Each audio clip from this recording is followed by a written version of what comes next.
Every day, thousands of people hit the road heading towards their dreams. But sometimes those dreams collide with a harsh reality. Auto accidents with 18-wheelers can change lives in an instant. That's why you need the experience and expertise of St. Martin and Bork. With over 50 years of experience, St. Martin and Bork have fought for justice for the victims of truck accidents.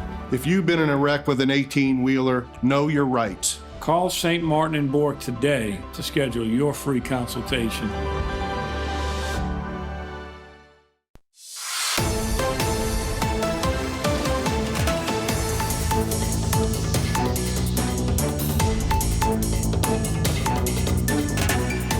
All right, we are back, joined by the police chief here in Houma, Chief Travis Theriot. Chief, good to see you again. Thank you for having me. All right, let's talk. We got 3 stories. We got an update too on the Audemars Street. Let's start with that one if we could. Yeah, so August 28th, our officers investigated an armed robbery, and during that investigation, they identified a Sean Durkins as being the suspect wanted in this robbery. We put a press release out on the detail of that investigation and also seeking information. And pretty much immediately we received response on a possible location for him. Our units went out to an address in Gray, Louisiana, along with the Theriot Parish Sheriff's Department. And with their assistance, we were able to take him into custody. Briefly, he did pretty much refuse to come out of the residence, and there was somewhat, for lack of better terms, a standoff. Mm-hmm. But we were very appreciative of the assistance from TPSO, and he was taken into custody. He came out without incident, and he's been incarcerated. All right, let's go back to Thirsty's Bar, and you have the last person's been arrested in that? The last person, yes, sir, Sebastian Beck, has been located and taken into custody.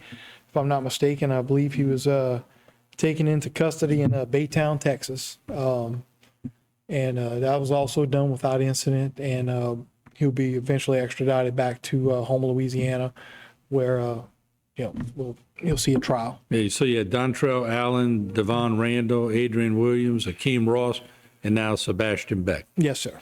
All been arrested in that incident. And that investigation's been going for a while, so y'all been pretty on the trail quite a bit, huh? Yeah, look, our investigators, not enough we can say about them. Yeah, look, in a whole, the men and women in the Houma Police Department, they've really been working hard. Car patrol, the armed robbery actually stemmed from a car patrol investigation from an officer that really took it to the next step, solved it, and got a warrant. Our investigators put this together and obtained warrants for the responsible parties. They've been taken into custody, and that's just a couple examples. Our narcotics division's been doing well, our school resource officers. I'm really proud of the hard work that the men and women in the Houma Police Department. And this was chaos, as I recall, with gunfire, just a lot goes like a shootout at the OK Corral. That's right. Yeah, yes, that was unbelievable.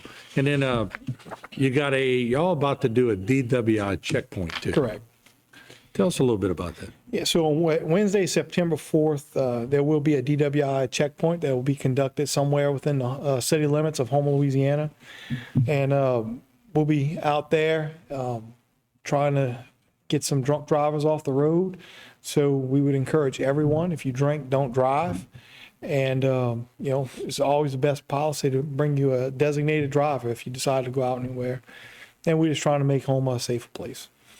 You don't often say it. And of course, I got to tell it myself a little bit when I say it. But back in the day, we all took chances. When we were that age, we were taking chances. It wasn't until my younger brother's class started getting visits from Houma Police, Sheriff's Department, State Police, and they started showcasing and showing them actual fatalities, that it became obvious what was taken. And we got to give Mothers Against Drunk Driving a lot of credit, too, because they stayed on.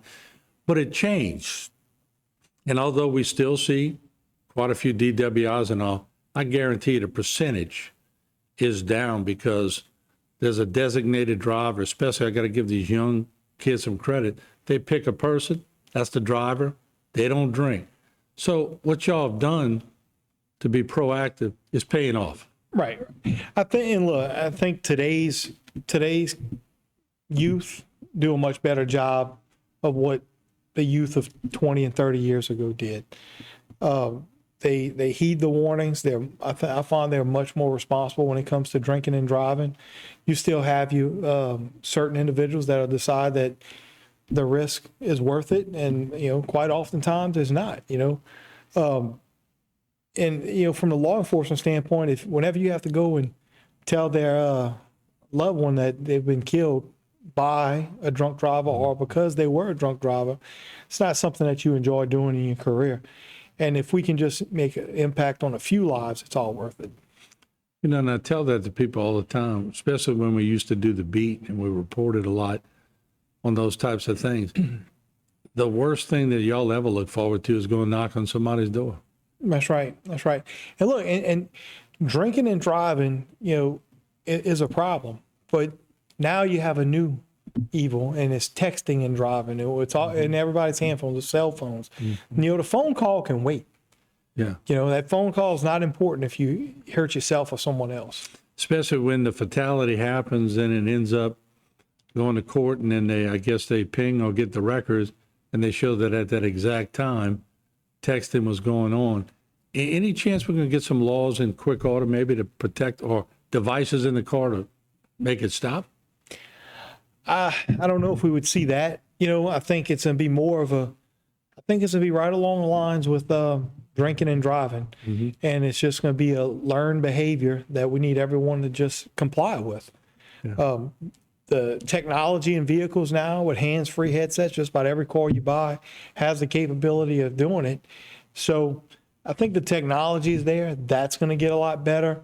But I think it's just going to be a learned behavior and people just complying. All right. Chief, good to see you again. We appreciate you coming on and sharing all those releases with us. And y'all keep up the great work. Thank you, sir. All right. Once again, the Chief of Police here in Houma, Travis Theriot, once again. Catch all of our stories on Facebook and YouTube. And remember, those smart TVs anywhere in the country, pass it on to your relatives, can pick HTV up so they can follow, even from another state, what's happening in their old hometown. We'll take a break. We'll see you later.